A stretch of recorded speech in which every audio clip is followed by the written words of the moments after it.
I wonder if you've been a bit curious to find your name twins. Maybe you've gone onto a search engine, typed your own name into the search bar there just for a little bit of a sticky beak. And if you did find somebody that had the same name as you, I wonder if you took it any further than that. Did you consider reaching out to them? Well, Paul O'Sullivan did, and naturally they formed a band. One of the members of the Paul O'Sullivan Band, I'm delighted to say, joins me this morning. Paul O'Sullivan, welcome to you. How are you? Good to be on here. Thanks for having me. Terrific to chat with you. How did you know which Paul O'Sullivans were, the right ones for you to sort of reach out to? Well, half of it was luck. So there was kind of one night where I just added, I think it was like 9 or 10 different, on Facebook, I sent out 9 or 10 different Facebook friend requests. And before I know it, some of them added me back and their pictures start showing up in my news feed. And I see them posting pictures of like instruments. And I'm like, hey, I'm a musician too. And you're a musician and we have the same name. It's like, is this serendipity? So it was kind of a mixture of like, like I said, serendipity with just kind of kicking it with other musicians, just like, any person you meet in your own local town that plays an instrument, but just kind of done in a virtual manner because of the whole pandemic. Serendipity might be a great name for your first album. Let me ask you, where am I speaking to you from? Where do you live? So I'm right between Washington, D.C. and Baltimore, Maryland. So I'm a good 18,000 kilometers away from you right now. And then So while you're eating breakfast, I'm eating dinner right now. So. That's right. And then where are the other Paul O'Sullivans from? So the first one to join was our bass player, and he's in Manchester, England. And then after him, it was Rotterdam Paul O'Sullivan up in the Netherlands. And then the final member, our percussionist, he's Pennsylvania Paul, right here in the States with me. And he's the only one that I've ever met in person. I actually did a surprise visit, thanks to, because I'm Facebook friends with his fiance too on Facebook. And we kind of coordinated a fun surprise visit. So one Sunday afternoon, I just showed up at his house and I'm like, hey, it's me. So we got to meet in person and we got a picture together. We were holding signs that said, hi, my name is Paul O'Sullivan. We both had the same sign. It was kind of one of those aha moments. But what about when you first reached out to them? Were they a bit skeptical? We're so sort of tuned into being on a constant scam alert. Were they worried that this wasn't what it appeared to be? That's a great question because you're absolutely right. Between people catfishing and stuff like that, like you said, all these different scams. But the funny thing is, if Manchester Paul hadn't been so like open and welcoming and warm about the idea, I probably would have lost my nerve and never followed through with it. But it was in this weird way. It was almost like he was expecting me to reach out. And as luck would have it, he had done a lot of this remote session work where he would work with different musicians in different parts of the world and they would send files back and forth. So it was just, again, that whole serendipity thing. The funny thing, though, after him, when I was trying to reach out to Rotterdam Paul to see if he would join the band, based on his Facebook, post, I thought that he exclusively spoke Dutch. So I kind of concocted this Dutch message using Google Translate to try to talk to him. But he wrote back, he's like, you do know I speak English as well. So I was like, oh, thank God. That makes it so much easier. But, yeah, and he's quite a character. He's bilingual, and he actually has dual citizenship between Ireland and the Netherlands. And he was like, he always talks about, like, when he first met me, he's like, is this guy crazy? And then but now he tells people I'm crazy in a good way. So, but, yeah, it's always that risk of reaching out to complete strangers online, and it's like, how are they going to be open to it? But yeah, so far it's been, really, really awesome and a really incredible experience for everyone in the band. It's 6:24 on ABC Radio Perth. Russell Woolf with you this morning, and we're talking to Baltimore Paul today.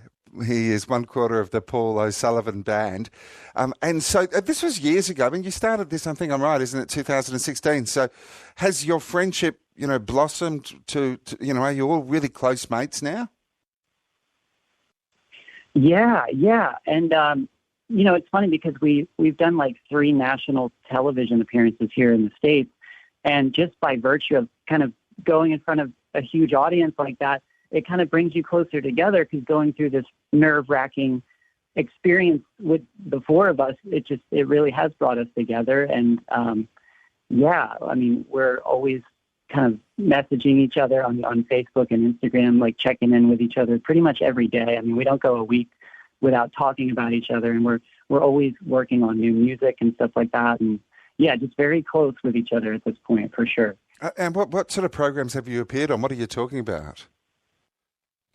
Well, the Kelly Clarkson show. Wow. And that was crazy because, right before we went on to do our interview with her, I don't know why I did this, but I guess I'm like a tortured soul. But I was like looking up how many viewers she gets on average, and it was like 1.3 million. I was like, oh, okay. Like normally I don't get that nervous doing public speaking, but that was like a whole nother level of kind of, exposure. So I was like, oh God, I better not mess up. But thankfully it went very smoothly. And then we were on like the national news, like the CBS national news, right the night before the Super Bowl, which was kind of wild. And then we were on another show actually on ABC here in the States called The List, where we were talking about almost like industry leaders on the whole idea of virtual collaboration and kind of things we had learned Right. from doing the whole virtual collaboration process. But yeah, it's really brought us all together. It's such a good thing. That's huge to have had that as a shared story between all 4 of you. I'm talking to Paul O'Sullivan from Baltimore, and you can tell already how they refer to each other and not get confused, because of course they are all Paul O'Sullivans. And other than are you the youngest, Paul?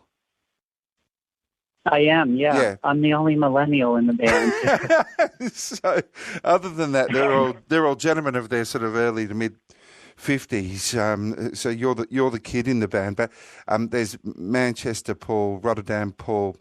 Did you say Pennsylvania Paul? Is that how you refer to the other one? Correct, yeah. Even though he's originally from California, but a few years ago he moved to PA, and that's why we were able to meet in person, because I'm only 1 state below him. So that was kind of another serendipitous thing. But, would you be interested if we found a Paul O'Sullivan of Perth or Australia, or have you got the exact number of band members that you need? If they pass the audition, we'll hear anybody out. That's good. Let's have a But listen. then we wouldn't be the Fab Four anymore. I see this act touring. I mean, now's not the time to be thinking about that. And you being just in your early 30s, you've probably got a career that you need to worry about. But the fact is that you could tour, and every time you go to a new town, you could find a new Paul O'Sullivan to come and feature, do the harmonica sort of solo on one of your songs or something like that, I never thought of that. Yeah, that would be a great idea. I'm happy to share. Let's have a little listen. It just so happens I'm a huge fan of what we call yacht rock, which I'm sure is a genre that you're well familiar with. And Africa by Toto features square in the middle of it. I want people to have a little listen. Right. This is the Paul O'Sullivan Band and a little bit of their version of that song. Hurry, boy, it's waiting there for you. It's gonna take a lot to drag me away from you. There's nothing that 100 men or more could ever do. I bust the rains down in Africa. There we are, a little bit of Toto by Africa, the Paul O'Sullivan Band. That's what they sound like. It's such a beautiful story, Baltimore Paul. I really appreciate you sharing it with us this morning. Of course, yeah. Thank you so much for having me on.